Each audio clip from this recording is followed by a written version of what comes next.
14 ادیان، 14 مذہب، 14 ریلیجنز دنیا کے، جن کا میں نے خود بہت گہرائی سے مطالعہ کیا ہے، اور ہر ایک کو ہم نے کمپیئر بھی کیا ہے، کیونکہ میرا سبجیکٹ تھا کمپیریٹیو اسٹڈی. لیکن آج تک ہم نے دوسرے مذاہب کو اس طرح ذلت کا نشانہ نہیں بنایا. لوگوں کی اپنے اپنے رائے ہیں. ہمارا دین کہتا ہے لا اکراہ فی الدین، دین میں کوئی زور زبردستی نہیں ہے. لیکن میں اپنے دین کو دلائل سے قائل کرتا رہوں گا. میرا دین سچا ہے یہ بولتا رہوں گا، آخر تک میں ثابت کرتا رہوں گا. میں نے دوسرے ادیان پر، ان کے مقدسات پر، ان کی شخصیات پر کبھی اوچھے حملے نہیں کیے. ہاں جو لاجک کے خلاف ہے اس کو ہم بولتے ہیں، لیکن کسی کے مذاہب پر گندی گالیاں دے کر کے حملے ہم نے نہیں کی. یہی ہمارے اسلامی اقدار اور اسلامی آزادی ہے.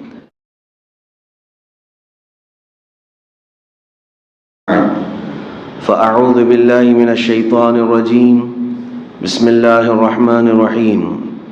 لا اکراہ فی الدین قد تبین الرشد من الغی فمن یکفر بالطاغوت ویؤمن باللہ فقد استمسک بالعروۃ الوثقی لا انفصام لها واللہ سمیع علیم. صدق اللہ مولانا العظیم. بارگاہ رسالت معاذ صلی اللہ علیہ وسلم میں درود پاک کا ہدیہ پیش کریں. صلاۃ دائمۃ سرمدا ابدا. قرآن عظیم میں اللہ رب العزت نے ارشاد فرمایا، دین میں کوئی زور زبردستی نہیں ہے.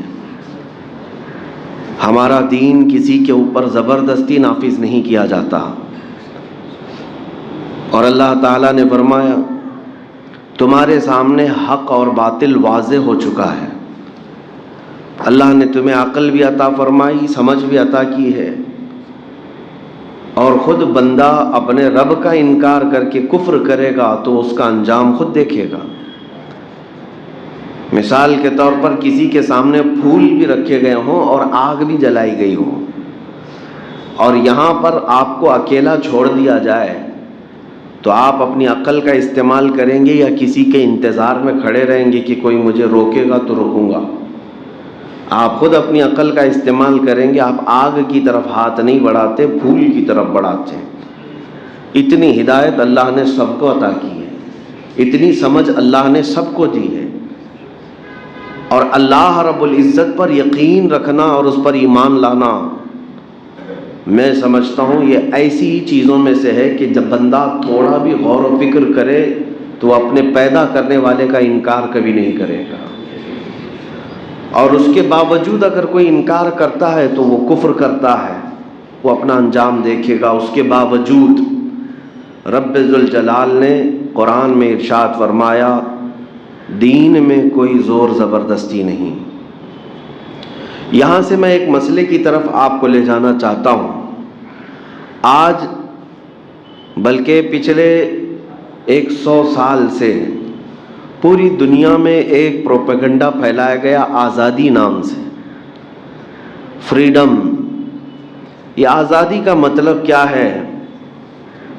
اللہ تعالیٰ نے ہر بندے کو آزاد پیدا کیا ہے، اس کے باوجود بھی کچھ لوگوں کی آزادی کے نعرے آپ نے سنے ہوں گے. میں اپنے دیش کی آزادی کے بارے میں نہیں کہہ رہا ہوں، ملک کی آزادی کے بارے میں نہیں، بلکہ دنیا میں ایک ایسا پروپیگنڈا پھیلایا گیا ہے کہ ہر انسان کو بولنے کی آزادی ہونی چاہیے، اپنے رائے کا اظہار کرنے کی آزادی ہونی چاہیے. تو یہ آزادی تو سب سے پہلے میں سمجھتا ہوں اس کائنات میں دنیا میں اسلام نے دی. Freedom of speech, freedom of expression جس کو کہتے ہیں. لیکن آج کے دور میں جس کو فریڈم کہا جا رہا ہے وہ کیا ہے اور اسلامی فریڈم کیا ہے، یہ میں فرق آپ کو بتاتا ہوں. آزادی حقیقت میں ہوتی کیا ہے، آزادی کا مطلب کیا ہے جس کا مس یوز آج کیا جاتا ہے، غلط استعمال. آزادی کا مطلب یہ ہے کہ دوسرے کا احترام کر کے اپنی رائے کا اظہار کرنا. یہ نہیں ہے کسی کو ہرٹ کرنا اور اپنے آپ کو ترم خاں سمجھنا. میں چاہے تو گالی بھی دے لوں گا. زبان اللہ نے دیا ہے تو اس کا مطلب یہ نہیں کہ تم غلاظت بھی بکو، مغلظات بھی بکو اور پھر کہو کہ مجھے بولنے کی آزادی ہے. بولنے کی آزادی کا مطلب کسی اور کو ہرٹ کرنا نہیں ہوتا. آپ اپنی رائے رکھ سکتے ہیں، یہ اسلام نے دیا ہے. آپ کو پتہ ہے جب بادشاہوں کے دربار میں کسی کو بولنے کی بھی ہمت نہیں ہوتی، جرت نہیں ہوتی، میرے آقا سرور دو عالم صلی اللہ تعالی علیہ وسلم نے صحابہ کو یہ اختیار دیا تھا۔ حضور پاک صلی اللہ علیہ وسلم نے علل اعلان یہ ارشاد فرمایا تھا کہ تم میں سے کسی پر میرا کوئی حق باقی ہے تو مجھ سے لے سکتا ہے۔ یہ آزادی کہیں ہے؟ آج بھی جو کہتے ہیں آزادی رائے یا پھر ایکویلٹی کی جو بات کی جاتی ہے، فریڈم کی جو بات کی جاتی ہے، لا کر کے ایک نظیر، ایک مثال پیش کر دیں۔ نبی رحمت صلی اللہ تعالی علیہ وسلم، اللہ کا آخری رسول، سید الانبیاء، اگر اپنے صحابہ میں یہ کہیں کہ کسی پر میرا حق باقی ہے تو مجھ سے لے سکتا ہے، اور ایسا نہیں ہے کہ صرف یہ اعلان تھا، ایک صحابی کھڑے بھی ہوئے اور کہا میرا آپ پر ایک حق باقی ہے، وہ کھڑے بھی ہوئے۔ رسول اکرم صلی اللہ علیہ وسلم نے ارشاد فرمایا بتاؤ کیا حق باقی ہے؟ کہا ایک جہاد میں جانے کے دوران صفیں سیدھی کرتے وقت آپ کے ہاتھ میں ایک چھڑی تھی جس سے آپ نے مجھے مارا تھا، اور میں اس کا بدلہ لینا چاہتا ہوں۔ جتنا چھڑی سے آپ کے مجھے مار لگا تھا، اسلام میں برابری قصاص ہے، میں اس کا بدلہ لینا چاہتا ہوں۔ صحابہ کی گردنیں اونچی ہو گئی اس صحابی کی بات کو دیکھ کر۔ حضرت عمر کھڑے ہونے والے تھے، رسول کریم صلی اللہ تعالی علیہ وسلم نے سب سے کہا بیٹھ جاؤ، یہ عدل کا میدان ہے، یہ اسلامی مساوات، اسلامی عدل ہے۔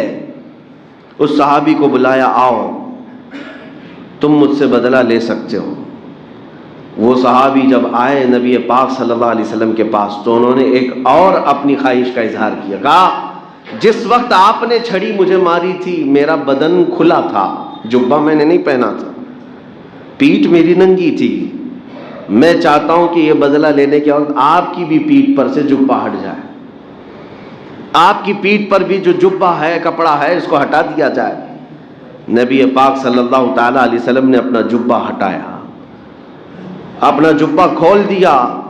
وہ صحابی پیچھے سے آئے، حضور کے دونوں کندھوں کے بیچ میں مہر نبوت تھی، اس کو چوم لیا، اس کو بوسہ دیا اور کہا میں نے بدلہ لے لیا۔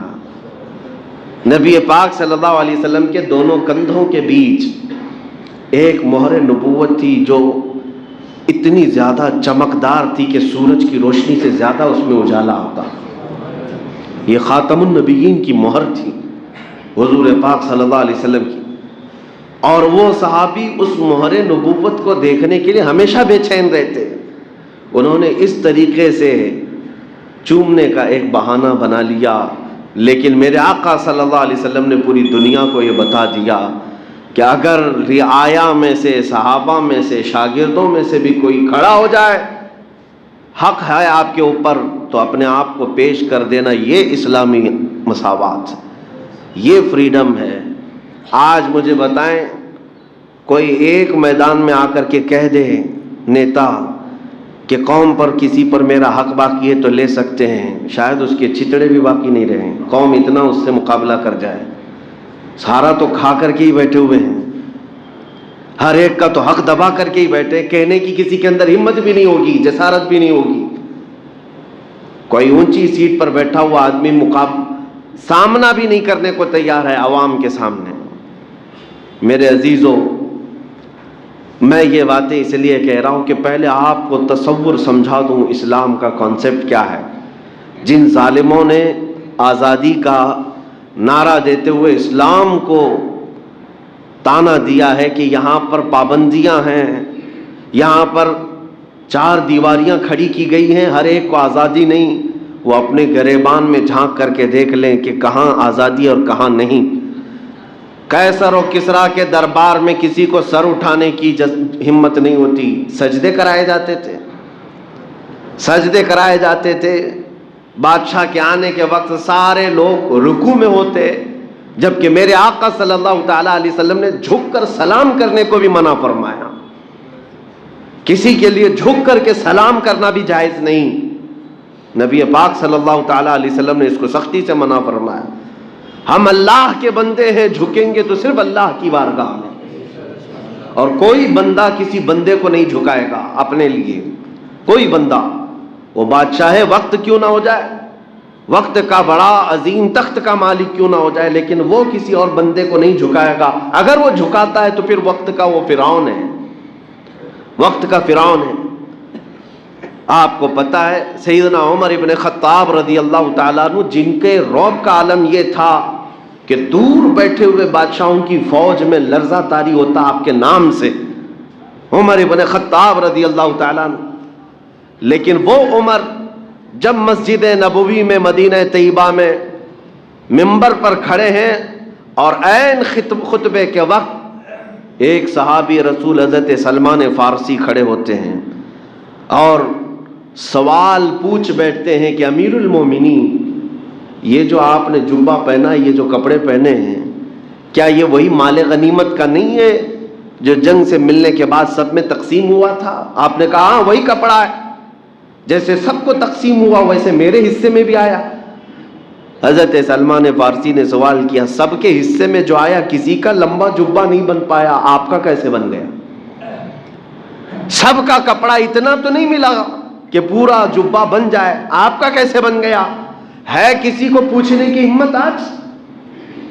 یہ فریڈم آف سپیچ یا فریڈم آف ایکسپریشن جو اسلام نے دیا، لیکن گالی دے کر کے پوچھنے کا نہیں، اپنے اطمینان کے لیے، اپنے قلب کو مطمئن کرنے کے لیے اگر سوال کیا تو سیدنا عمر ابن خطاب نے یہ نہیں کہا کہ وقت کے خلیفہ سے تم ہوتے کون ہو پوچھنے والے، نہیں، حضرت عمر فاروق نے مسکرا کر کے کہا، اے صحابی رسول، میں بتاتا ہوں، مال غنیمت میں سے مجھے بھی حصہ ملا تھا، میرے بیٹے عبداللہ کو بھی ملا تھا۔ میرے بیٹے عبداللہ نے اپنا کپڑا نہیں سلایا، انہوں نے مجھے ہبہ کر دیا، میں نے دونوں ملا کر سلایا تو میرا جبہ بن گیا۔ یہ اسلامی عدل بھی ہے، یہ اسلامی فریڈم بھی ہے، آزادی ہے۔ میں اس خلیفہ وقت کی بات کر رہا ہوں جس کے راستہ گزرنے کے متعلق میرے آقا فرماتے ہیں، جس راستے سے عمر گزرے شیطان نہیں گزرتا، شیطان نہیں آتا۔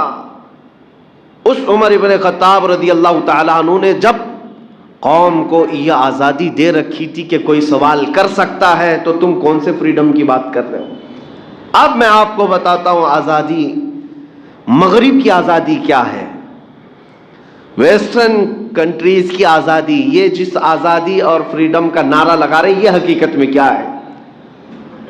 یہ آزادی در حقیقت صرف اور صرف ایک کھوکھلا نعرہ ہے، اور حقیقت میں یہ ہے کہ انسان کو جانور سے بدتر بنانا ہے، اس کے اخلاق ختم کر دیے جائیں، اس کی روایات ختم کر دی جائیں۔ آزادی ایسی ہو کہ کوئی ننگا بھی گھومے اس کو کہا جائے گا یہ آزادی ہے، فریڈم ہے۔ عورتوں کو بہت ہی شارٹ لباس میں لایا جائے، کہا جائے آزادی ہے۔ جانوروں کی طرح شہوت کی مشین بنا دیا جائے عورت کو، آزادی ہے۔ ایک خاتون کو استعمال کرنے کی مشین بنا دیا، اور بھوکے بھیڑیے کی طرح لوگ اس کو دیکھتے رہتے ہیں کلبوں میں، اسٹیجوں پر، اور عورت ان کے سامنے تھرکتی رہتی ہے، ناچتی رہتی ہے۔ دنیا میں تصور تو یہی دیا جا رہا ہے کہ یہ پوش لوگ ہیں، یہ بہت ہی اعلیٰ اقدار اور اعلیٰ اخلاق والے لوگ ہیں، لیکن تمہیں پتہ نہیں ہے ایک بنت حوا کو، ایک حوا کی بیٹی کو کئی مردوں کے سامنے ننگا کر کے اس کی عزت کو ذلیل کر دیا، سوائے شہوت کی مشین کے وہ کیا بنی؟ جتنے لوگ اسے دیکھتے ہیں وہ اپنی شہوت کی تسکین کے لیے، اپنی نفسانی خواہشات کی تکمیل کے لیے، اس کے علاوہ کیا ہے؟ یہ آزادی ہے۔ آزادی ایسی، مغرب کی آزادی کہ سارے چیزوں کا اختیار انسانوں کو ہے، وہ جو چاہیں۔ دیکھیں میں آزادی کی ڈیفینیشن جو یہاں پر ہے اور وہاں پر دونوں بتاتا ہوں۔ اب اسلام کی جن باتوں کو لے کر کے اعتراض ہوتا ہے، شراب پینے پر کوڑے مارے جاتے ہیں، زنا کرنے پر سنسار کیا جاتا ہے، چوری کرنے پر ہاتھ کاٹا جاتا ہے، یہ بہت سخت ملک ہے، بہت سخت ہے۔ میرے عزیزو، تم نے شراب کے لیے، زنا کے لیے آزادی دی ہوگی ہر ایک کو، لیکن تمہیں پتہ نہیں اس کے ذریعے سے کتنا ناسور پھیلتا ہے معاشرے کے اندر۔ اسلام نے انسانوں کی بھلائی کے لیے روکا ہے۔ مجھے بتاؤ، شراب کا لائسنس دینے والے آپ پھر یہ لکھتے کیوں ہو کہ یہ ڈینجرس ہے ہیلتھ کے لیے؟ سگریٹ بیچتے ہو اور اس کے ڈبے پر لکھ کر کے بیچتے ہو کہ زیادہ طور پر اس کی وجہ سے کینسر ہو سکتا ہے. کیا یہ نہیں ہوتا؟ ہر سگریٹ کے پیک پر یہ لکھا جاتا ہے کہ اس کے ذریعے سے کینسر ہو سکتا ہے، اور بیچتے بھی ہو، لائسنس بھی دیتے ہو. یہی تو ان میں اور اسلام میں فرق ہے. اسلام نے جہاں بندوں کی ہلکی بھی تکلیف اور نقصان دیکھا اس پر پابندی لگا دی، اور قرآن نے کہا لا تلقوا بأیدیکم الی التہلکہ، اپنے آپ کو ہلاکت میں مت ڈالو. یہ آزادی نہیں ہے کہ تمہیں زہر پینے کے لیے چھوڑ دیا جائے، تمہیں اپنے آپ کو برباد کرنے کے لیے چھوڑ دیا جائے. آزادی یہ نہیں ہے. مغرب کی آزادی اور اسلام کی آزادی میں بہت بڑا فرق ہے میرے عزیزوں. آج میں دنیا کو یہی بتانا چاہتا ہوں، جن آزادی کے نعروں میں آ کر تم جس کو چاہے اس کو ہرٹ کرتے ہو، ذرا کبھی اپنی ماں پر بھی اس آزادی کا استعمال کر کے دکھاؤ. کبھی اپنی بیٹی اور اپنے بہنوں پر بھی اس آزادی کا استعمال کر کے دکھاؤ. یہ نہیں کریں گے. آزادی رائے اور آزادی اظہار، جس کو یہ کہتے ہیں گفتگو کی آزادی، اسپیچ کی آزادی، بولنے کی آزادی، اور اس آزادی کی آڑ میں اسلام کو تنقید کیا جائے، اسلام پہ، مسلمانوں پہ، اللہ پہ، رسول اللہ پہ کرٹیسائز کرنا اور تنقید کا نشانہ بنانا، اور اس کو کیا کہتے ہیں؟ یہ آزادی ہے، فریڈم آف اسپیچ ہے، فریڈم آف ایکسپریشن ہے. حقیقت میں آپ کو بتاؤں، پوری دنیا کا سیکولرزم اور فریڈم کا جو نعرہ ہے وہ صرف اور صرف اسلام کو کرٹیسائز کرنے کے لیے، باقی کسی کے لیے نہیں. اسلام کو نشانہ بنانا یہ سیکولرزم ہے، آزادی ہے. اسی لیے تو میں کہتا ہوں اگر تم سچے معنوں میں آزادی کے پیروکار ہو تو کبھی اپنی ماں پر بھی اس آزادی کا استعمال کر کے دکھاؤ، اپنے باپ کے بارے میں بھی بتاؤ، اپنی بچیوں کے بارے میں بھی اس آزادی کا استعمال کر کے بتاؤ. تمہیں تمہارے گھر کی عزت پیاری ہے، اور کروڑوں مسلمانوں کو اگر ان کے نبی کی عزت پیاری ہے تو کیا فرق پڑتا ہے؟ آج ہم جو دکھی ہیں اس ایسی آزادی کے خلاف ہیں. ہم وہ آزادی نہیں چاہتے جس میں کسی کو ہرٹ کیا جائے، کسی کے دلوں کو ٹھیس پہنچائی جائے. دوسروں کا احترام کرنا یہ ہمیں اسلام نے سکھایا ہے. میرے عزیزوں، سالوں بیت گئے تقریریں سنتے ہوئے، آپ لوگوں کو بھی، مجھے بھی کئی سال ہو گئے. ہم نے بھی بہت سارے ریلیجنز کو پڑھا ہے، تقریباً 14 ادیان، 14 مذہب، 14 ریلیجنز دنیا کے، جن کا میں نے خود بہت گہرائی سے مطالعہ کیا ہے، اور ہر ایک کو ہم نے کمپیئر بھی کیا ہے، کیونکہ میرا سبجیکٹ تھا کمپیریٹیو اسٹڈی. لیکن آج تک ہم نے دوسرے مذاہب کو اس طرح ذلت کا نشانہ نہیں بنایا. لوگوں کی اپنے اپنے رائے ہیں. ہمارا دین کہتا ہے لا اکراہ فی الدین، دین میں کوئی زور زبردستی نہیں ہے. لیکن میں اپنے دین کو دلائل سے قائل کرتا رہوں گا. میرا دین سچا ہے یہ بولتا رہوں گا، آخر تک میں ثابت کرتا رہوں گا.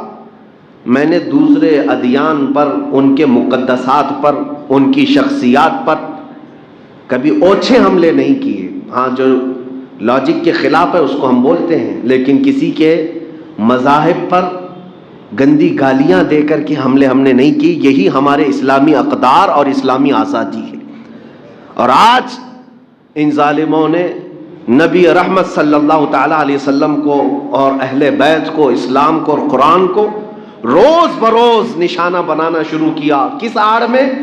اسی آڑ میں کہ ہمیں فریڈم آف اسپیچ ہے، فریڈم آف ایکسپریشن ہے. اگر میں پوچھنا چاہتا ہوں اسی کو فریڈم کہتے ہو تو پھر ان لوگوں کو جیل میں کیوں لے جاتے ہو جو ہوم منسٹر پر ٹپنی کرتے ہیں؟ ان لوگوں کو کیوں جیل کی سزائیں دی جاتی ہیں جو کبھی پردھان منتری پر، راشٹرپتی پر کوئی ٹپنی کر دے؟ کیوں؟ لمٹ ہے، بولنے کی بھی لمٹ ہے. ہمیں پتہ ہے یہاں پر بھی فریڈم آف اسپیچ کا مطلب یہ نہیں ہے کہ جو منہ میں آیا وہ بک دیا جائے، گالیاں دی جائے.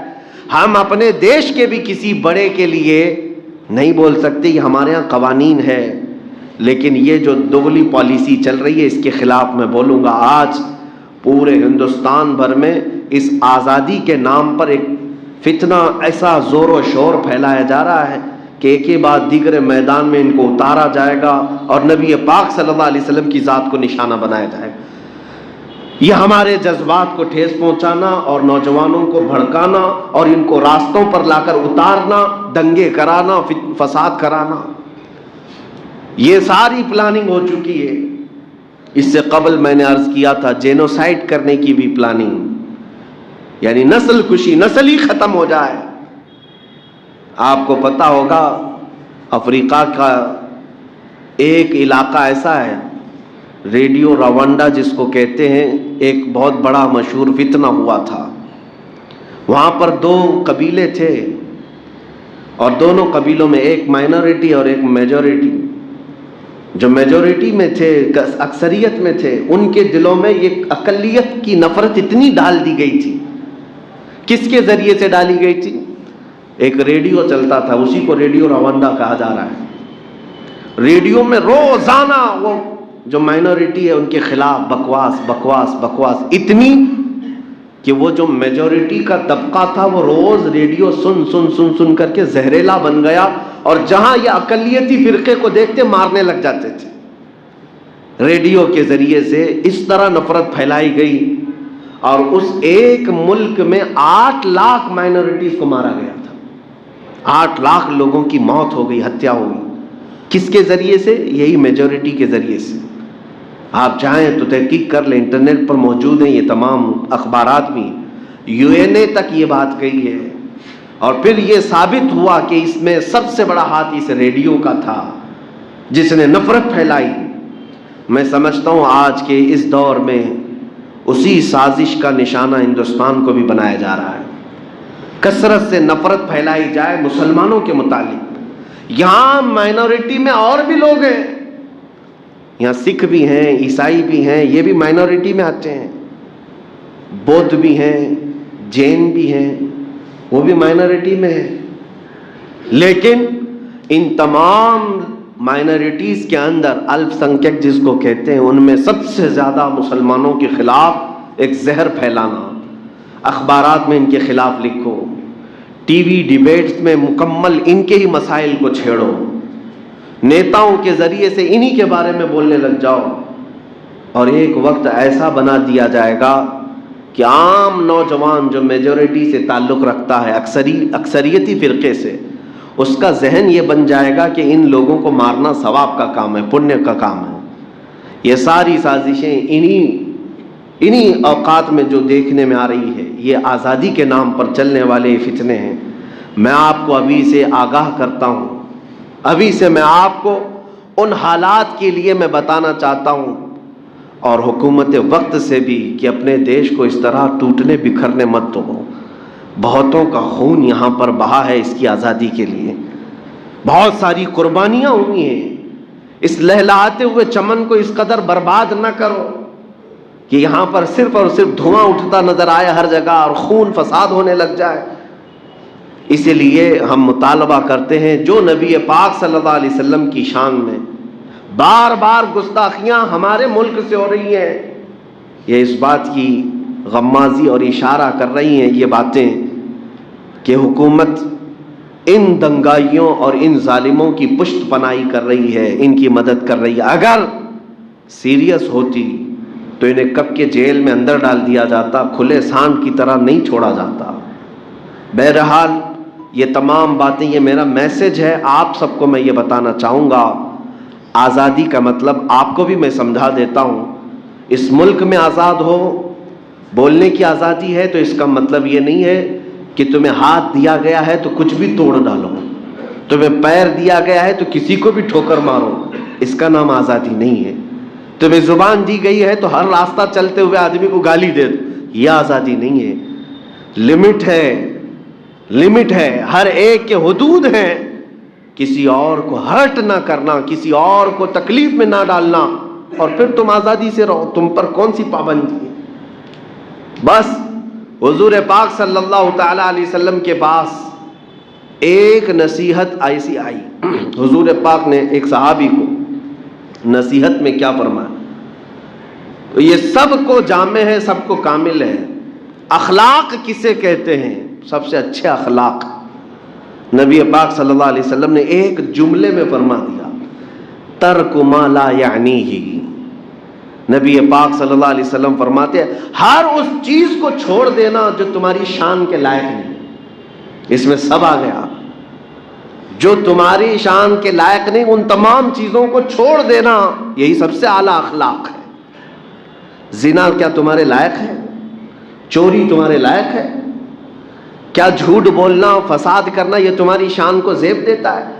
جتنی برائیاں تمہیں زیب نہیں دیتی ان تمام کو چھوڑ دینا سب سے اعلیٰ اخلاق ہے۔ یہی سب سے بہترین آزادی بھی ہے۔ آزادی کا مطلب ننگے ہو کر گھومنا، لوگوں کے درمیان گالی گلوچ کرنا، یہ آزادی نہیں، یہ مغرب کی آزادی ہے، یہ ویسٹرن کنٹریز کی آزادی ہے جنہوں نے سارا نظام درہم برہم کر دیا۔ آج ان کے ہاں حال یہ ہے کہ بچے بھی ہو گئے لیکن بچوں کو پتہ بھی نہیں چل پاتا کہ میرا باپ کون ہے، کیونکہ بنا شادیوں کی عورتیں مردوں کے ساتھ رہتی، دو بچوں کے بعد وہ آپس میں فیصلہ کرتے ہیں اب شادی کر لیا جائے۔ انڈرسٹینڈنگ کے لیے دو بچے تک انتظار کرتے، اور پھر نہ جما تو پھر چھوڑ دیا، پھر چھوڑ دیا، پھر چھوڑ دیا۔ ہزاروں بچے وہاں پر آج موجود ہیں جو بغیر ماں باپ کے رہتے ہیں، گورنمنٹ کے سائے میں پلتے ہیں۔ یہ سارا آزادی ان کی آزادی کا نتیجہ ہے۔ جس طرح سے زنا کی آزادی دے دی گئی، جس طرح سے ننگے پن کی آزادی دے دی گئی، یہی سب ہوگا۔ اب تو ہم یہ بھی سن رہے ہیں کہ بعض کنٹریز یورپ کی وہ ہیں جو ریلیشن یعنی اپنے آپس کے رشتوں میں شادی کرنے کی اجازت دیتی ہے۔ آپس کے رشتے کا مطلب بھائی بہن سے شادی کر سکتا ہے، بیٹا اگر ماں سے ہی محبت کرنے لگ جائے تو اسے شادی کی اجازت دے دی جائے۔ یہ سب آزادی ہے، یہ مغرب کی آزادی ہے، اس کو قانونی درجہ دے دیا جائے گا۔ اور LGBT کمیونٹی پوری دنیا میں آج مشہور کرائی جا رہی ہے۔ عورت عورت کے ساتھ رہنا چاہے، مرد مرد کے ساتھ رہنا چاہے، اسے قانونی حق دیا جا رہا ہے، اس کو پروٹیکشن دیا جاتا ہے، حفاظت۔ یہ سارا وہی نظام ہے آزادی کا۔ میرے عزیزو، ہم اسلام میں ایسی آزادی نہیں چاہتے جس میں بلکہ انسان انسانیت سے اتر کر کے وہ جانور سے زیادہ ذلیل بن جائے۔ ہمیں ایسی آزادی نہیں چاہیے۔ ہم اس آزادی کے قائل ہیں کہ ہمارا سر کسی اور کے سامنے زبردستی نہ جھکایا جائے۔ ہم اس آزادی کے قائل ہیں ہمارا سر صرف اللہ رب العزت کی بارگاہ میں جھکے، اور ہم اپنے دل کے لیے آپ کے سامنے یہی کہتے ہیں، کیا آپ کو کسی نے تلوار رکھ کر کے اللہ کی بارگاہ میں جھکایا ہے؟ کسی نے سجدہ کرنے پر آپ کو مجبور کیا؟ نہیں، لا اکراہ فی الدین، دین میں کوئی زور زبردستی نہیں۔ جو جنگیں ہوئی ہیں آپ لوگ یہ سمجھتے ہوں گے ان کو تلوار سے ڈرایا جاتا تھا، نہیں، سامنے والا جب تلوار اٹھاتا تھا تو اسلام کو بھی حکم ہے، اسلام کا حکم ہے ڈیفنس کرو۔ جس نے تمہارے مقابل میں اٹھایا اس کے لیے جہاد کا حکم آیا۔ باقی وہاں پر بھی جو تلواریں اٹھی ہیں وہ زور زبردستی دین میں داخل کرنے کے لیے نہیں اٹھی ہیں، بلکہ وہاں تو یہ آزادی دی جاتی تھی کہ تم ہمیں مارنے کے لیے آئے تھے، اب بھی اگر تم کلمہ پڑھتے ہو تو ہم اپنا بدلہ بھی چھوڑنے کو تیار ہیں۔ ہمارے ہاں زور زبردستی نہیں ہے۔ بہرحال آج میں پرزور مذمت کرتا ہوں میرے نبی پاک صلی اللہ علیہ وسلم کی عزت پر حملہ کرنے والے ان شر پسندوں کی، اور میں مطالبہ کرتا ہوں کہ ان لوگوں کو ہمیشہ کی ایسی پابندی لگا دی جائے اور قانون ایسا سخت بنائے کہ جو بھی محترم اور مقدس شخصیات پر اس طرح کے اوچھے جملے نکالتا ہے اپنی زبان سے، اسے سالوں جیل میں سڑنا پڑے تاکہ دوسروں کے لیے عبرت ہو جائے۔ اور ہمیں پتہ ہے پورے ہندوستان کا ماحول کتنا سینسیٹیو ہے دھرم کو لے کر کے، ریلیجن کو لے کر کے، مذہب کو لے کر کے، اس لیے یہاں پر ان معاملات کو نہ چھیڑنا ایک دوسرے کے لیے یہ زیادہ بہتر ہے۔ اللہ کریم ہمارے اس ملک کو امن و امان عطا فرمائے، سلامتی عطا فرمائے، اور ہمیں اپنے نبی پاک صلی اللہ تعالیٰ علیہ وسلم کی عزت پر آخری سانس تک پہرا دینے کی توفیق عطا فرمائے، ان کے قدموں پر مر مٹنے کی توفیق عطا فرمائے۔ وصلی اللہ تعالیٰ علی خیر خلق محمد وآلہ واصحابہ اجمعین، وآخر دعوانا الحمد للہ رب العالمین۔